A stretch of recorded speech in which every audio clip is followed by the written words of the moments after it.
This episode originally aired as a part of my other podcast, Project Shadow. Over there, I have been doing world-building content for a while, and I'm currently moving it all over to this new podcast. New episodes will be appearing soon. I am currently making all of my old content, including Worldbuilding 101 and Worldbuilding 201, available on this podcast as Season 1 and Season 2 of Mythweaving. I hope you enjoy, and don't forget to have the fun. We've tackled some fairly serious topics on the show, so I figured we'd lighten it up a bit today. I've been doing a lot story-wise, and I would like to kind of review and talk about world building with both Wonderdraft and World Anvil on today's Project Shadow. Can you hear me? I have something to say.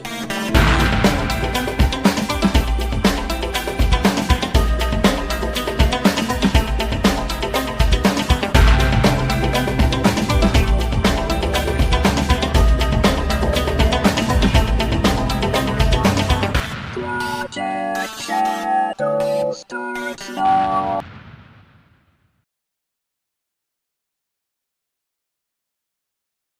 Hello everyone, how are you doing today? My name's Charlie. You might know me better as sci-fi fantasy writer C.E. Dorset, especially if you're reading my new book, Crucify My Love. If I sound a little bit different today or a little bit low on energy, a week ago tonight, I tore the inner lining of my esophagus. And yeah, luckily, I had spent time earlier that day pre-recording shows so that they could come out, because I don't know how I would have gotten shows recorded otherwise. But I'm doing a lot better, feeling really good, so hopefully everything's on the mends. So let's talk about World Anvil and Wonderdraft. But before we get into that, if you haven't already, please take a moment to rate this podcast in whatever app you're listening to me on. Really does help out a lot. Tells the algorithms to share the podcast with more people. The more people that listen, the better chance there is for us to hang out and talk. And after all, that's why I do this.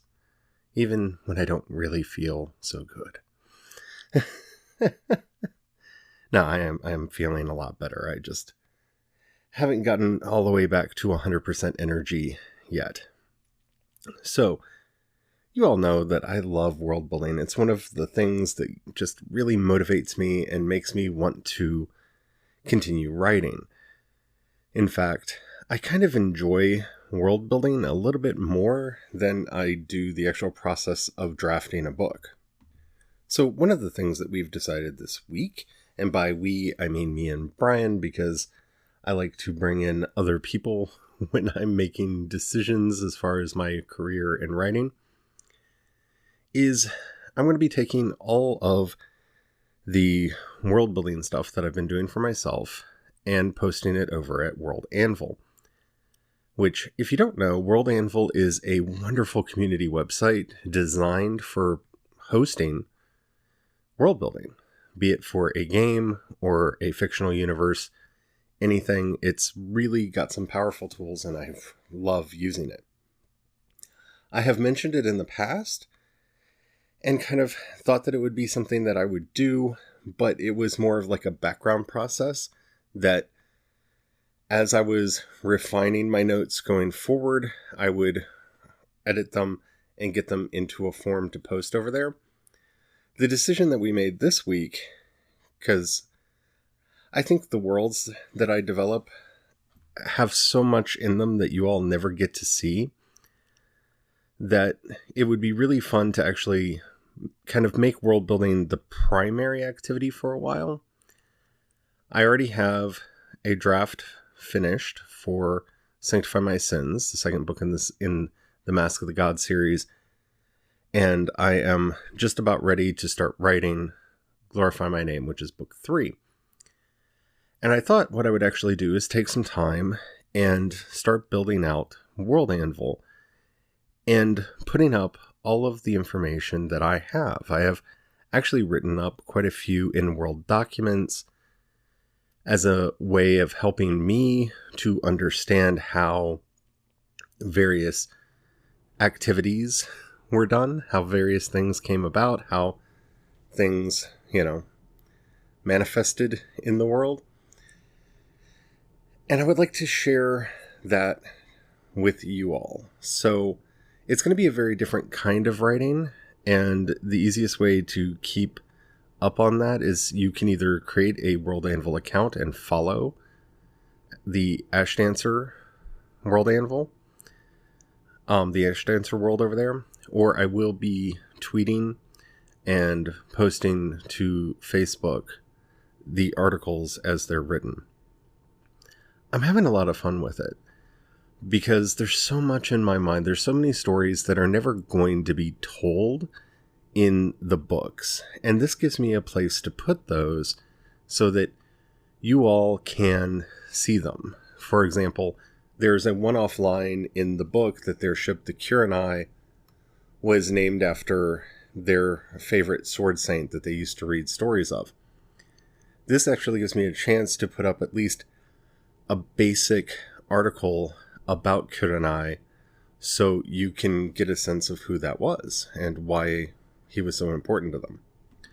But of course, because it's me and I am who I am, the first thing I wanted to do was get the maps perfect. Because I would like to be able to use some of the features over at World Anvil to actually link important sites and places on the map to the articles and vice versa. And while I have spent months and months and months refining the maps that I had, I never was quite happy with them. And that's why I ended up getting a copy of Wonderdraft. In fact, I got it as payment for an Earthdawn game I'm going to be running. So, because I didn't really want to run an Earthdawn game, I wanted to run a Ryutama game. And so they got me a copy of Wonderdraft to do the game maps in. And I get to use it for my other stuff too, which is awesome. I have used a lot of mapping software. And depending on what your actual desires are, what your actual needs are, it may or may not fit in with what you're wanting to do. I don't think there's a perfect solution out there at all. Fractal Mapper is difficult to use and has a lot of problematic features. Fractal Terrains is nice. It has a lot of good tools in there to help you build climates and continents and all that fun stuff, but it's not as easy to use as it should be. And in some ways, if you're wanting to use it for fiction, it's overly simplistic and doesn't allow the depth that you want. Fractal Terrain, let's see. What is it? Yeah. Anyway, let's just leave this short. I've used a lot of different mapping softwares to create the maps that I've been using. And as I've been playing around with them, as I've been working with them, I've spent a long time. I've spent a lot of time refining the maps and getting them to a place where I am happy with them. Which for me has been basically sitting around with Artifexian videos and the links that he gives to this, that, and the other, and hand doing a lot of stuff that I had used the software to automatically generate. And I kind of wish I had just started in Wonderdraft. The tools that it has for creating, for modifying, for marking up a map are beautiful. Now, we'll see if next year I am continuing to use Wonderdraft or if I switch over to Project Dios, because it looks awesome, but it's not going to be in beta until later this year. I needed something now, so we'll talk about that more once it actually is out and something that we know exactly what its features are, because it promises to do a lot of wonderful things. Oh man, that I want it to be able to do. So that may be my future, but Wonderdraft, I'm all about it right now. it has enough understanding of fractals and shaping that it makes realistic looking coastlines, which are very important. The jitter that it puts into rivers looks real. Its lake tool is interesting because it basically randomly generates a splotch that you can size and place. And that's pretty awesome, especially because, lakes can be a really tricky thing to draw and make feel right. Its labeling function, its ability to hide and reveal various levels on the map. It has all of the features that for someone like me, who really wants a lot of control over the map, I really want. Now, I wish it had more icons in it. That's the one thing that I am a little frustrated by, especially when you start putting down like cities and stuff like that. The map symbols and glyphs that are available aren't everything that I wish that it had. But hopefully over time that will change and they'll get more, or I'll figure out how to add my own into it, which is actually a project probably for tomorrow. But yeah, if you're looking to make a map for your fictional world or to map out a real place, it has a really good trace function on it, which is actually what I used to make my map, because I had a map that I liked, but I wasn't in love with. So I was able to put that in as a trace layer and then go over it with their tools and refine it and make it look like what I wanted. Really easy. Definitely check it out. So let's talk for a minute about what is going to be going up over at World Anvil.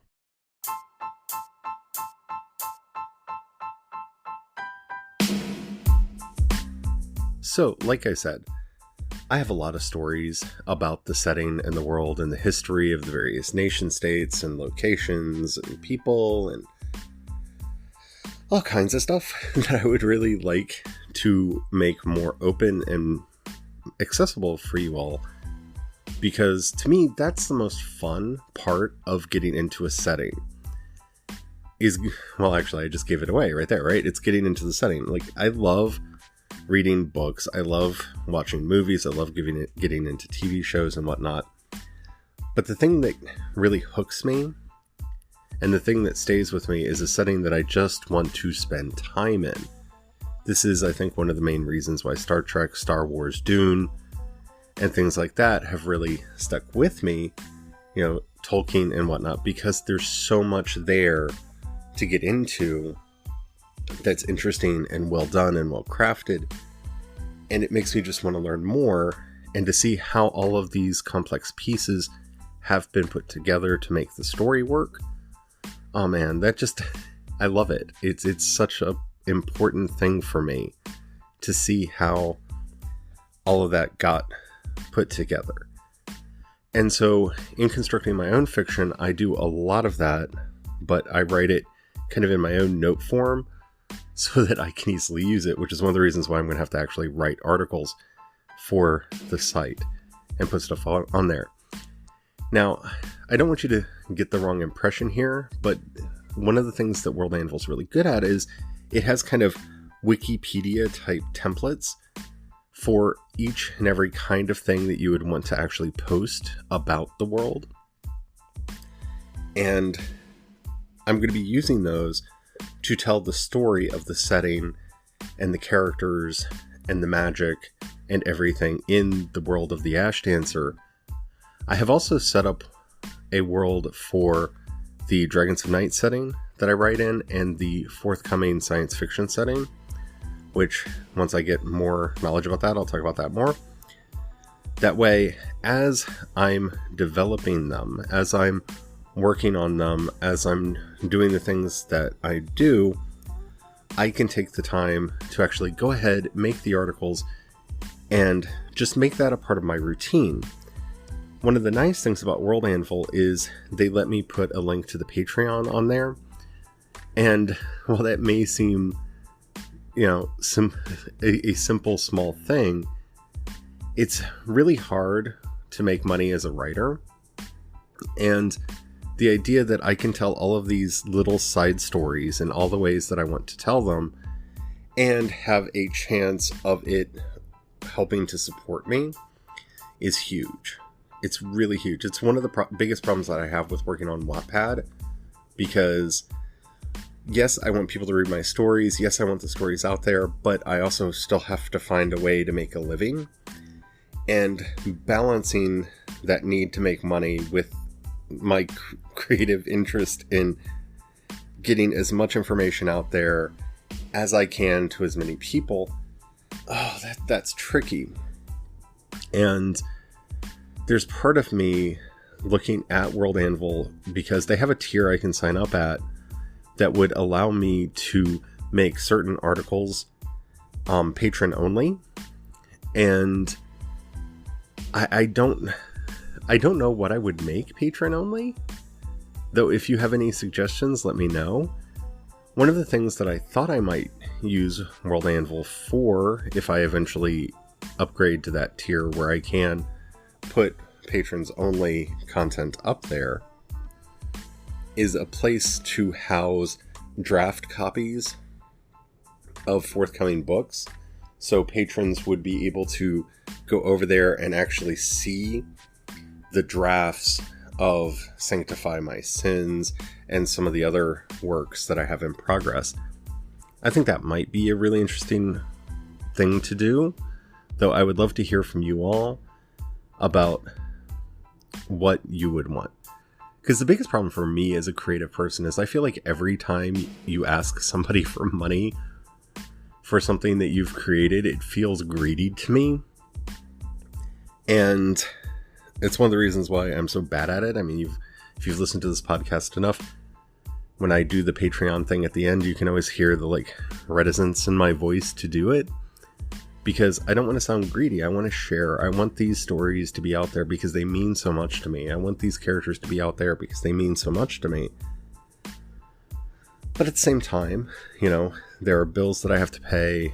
A lot of the sites that I use to host this aren't free and whatnot. So it's a really hard balancing act for me.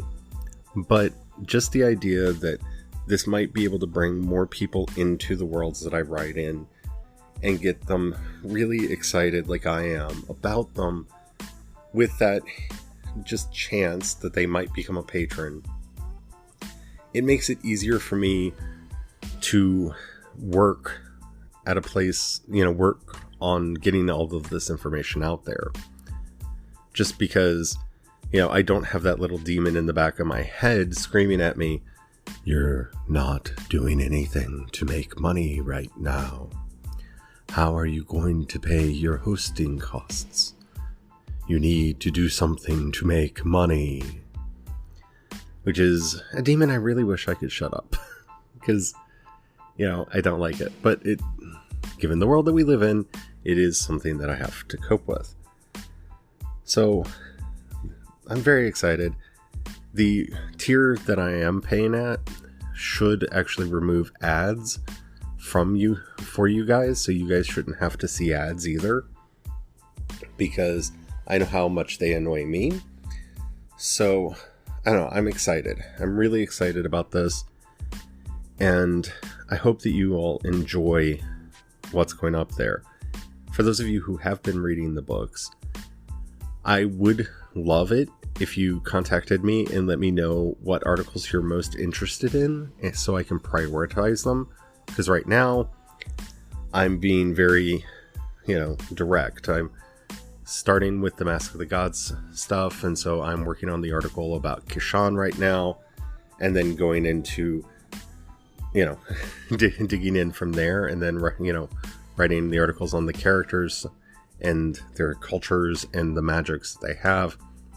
I'm being fairly focused on that, but you may have other questions, and I would love to hear them.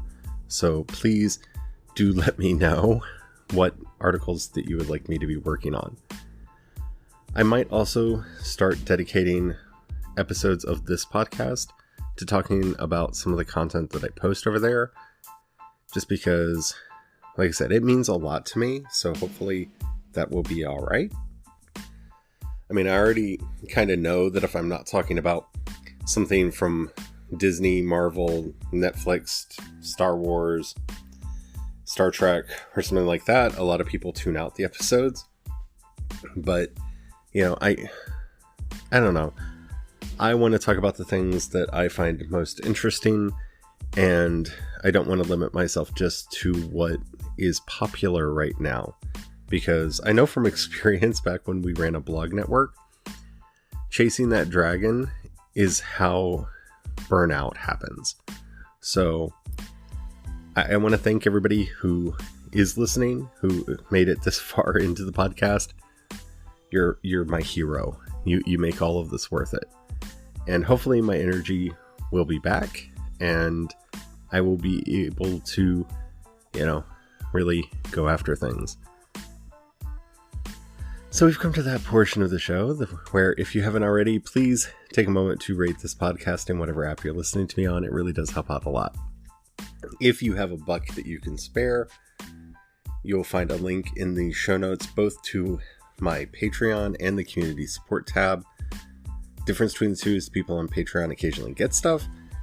If you can join the project, please do. It really does help out a lot. That's the main way that I make money. For what it's worth, and it really would help me out a lot. If you don't have any money right now, or you don't feel like giving, don't worry about it.